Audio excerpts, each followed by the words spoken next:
nostra mente deve gestire velocemente una notevole quantità di informazioni. Per alcune di esse è necessario scegliere e agire in fretta. In questi casi le decisioni vengono prese inconsciamente, generando possibili errori. Alcuni di questi errori sono le distorsioni cognitive, errori del pensiero che si manifestano in molte aree, ma che nel gioco d'azzardo trovano terreno fertile. Vi faccio alcuni esempi.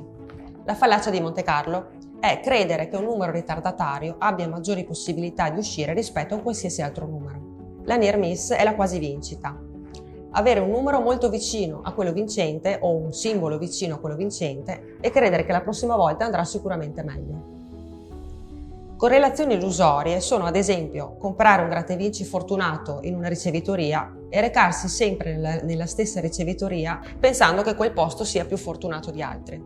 Overconfidence significa credere che continuando a giocare d'azzardo e ad allenarsi aumenti la propria abilità di gioco. Memory bias sono quegli errori che ci fanno completamente dimenticare dei soldi che abbiamo speso e delle perdite, ma di ricordare solamente le vincite e i soldi vinti.